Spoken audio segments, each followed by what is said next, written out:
Okay, in chapter 15, we are going to start talking about something called aqueous equilibria. So everything that we talked about in chapter 14 with equilibrium reactions were all gases.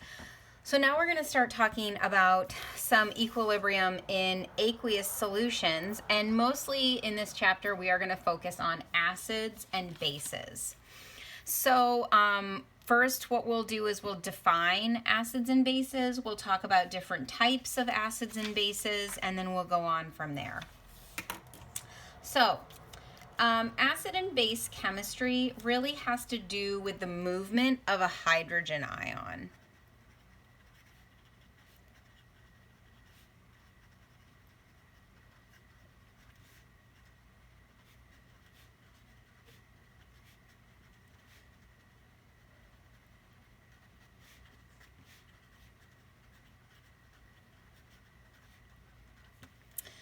So, a hydrogen ion, you'll remember, is H plus. It's lost an electron.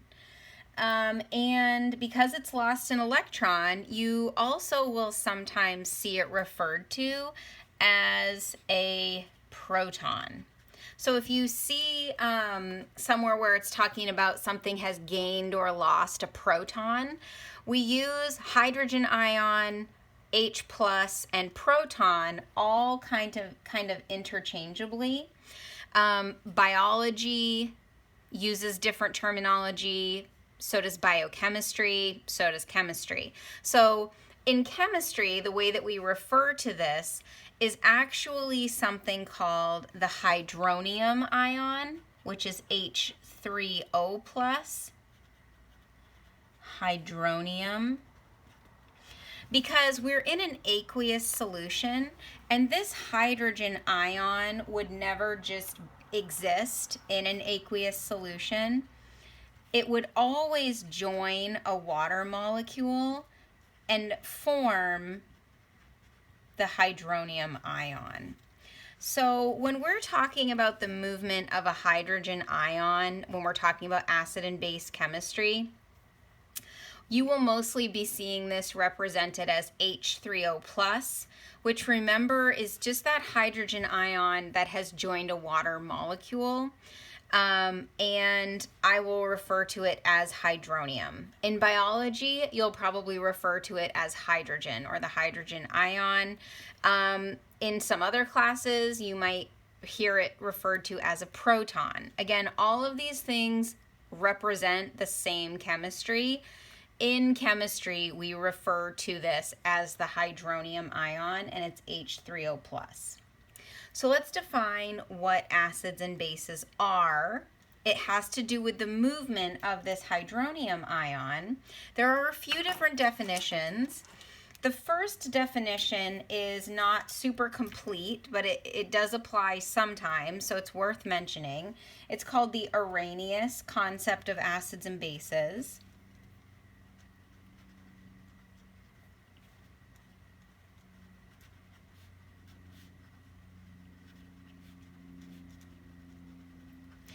And the Arrhenius concept of acids and bases defines an acid as something that when it is dissolved in water, it will increase the concentration of hydronium. So an acid, when dissolved in water,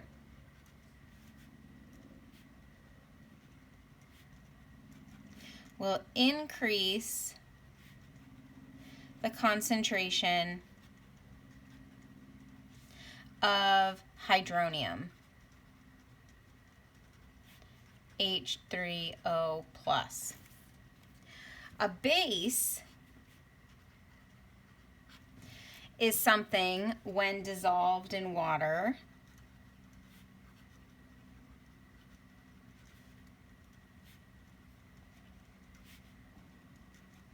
will increase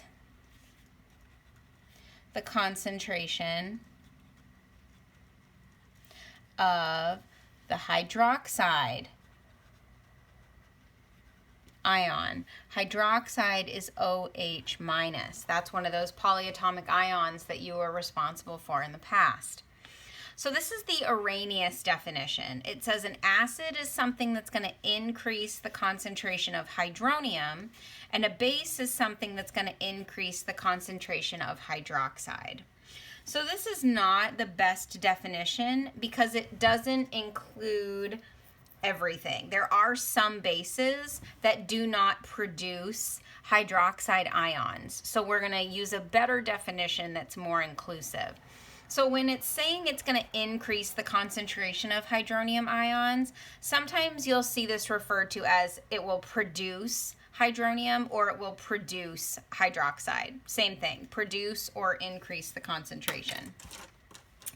So a more complete definition that we will use is the Bronsted-Lowry definition.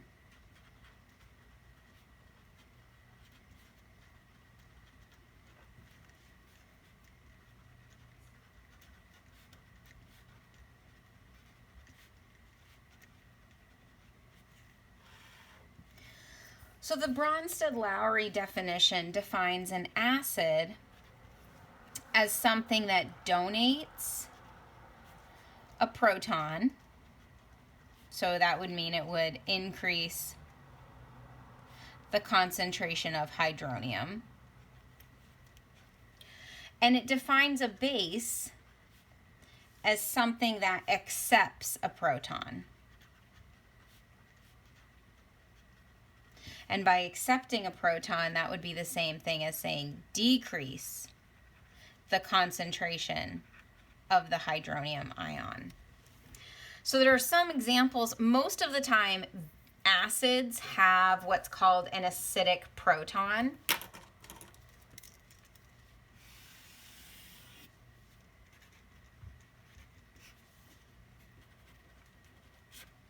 Acids will have an acidic proton. So for example, HCl, this hydrogen right here, this is the acidic proton. This is what's going to get donated. So if you have HCl, and we'll learn about this more specifically later, it's going to break apart into H plus and Cl minus. Well, this H plus is the hydrogen that got donated. It's going to find a water molecule and it will increase the concentration of the hydronium ion. Most bases, let's just look at sodium hydroxide, for example.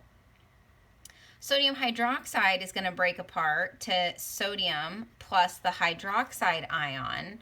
This is going to increase the concentration of the hydroxide ion. So this fits the Arrhenius definition, but there are some examples of bases that do not have a hydroxide in it, so that's why it's not really complete. Also, something that we will discuss in another video is that by increasing the concentration of hydroxide, it's going to decrease the concentration of hydronium, because hydronium and hydroxide are the two pieces that make up water.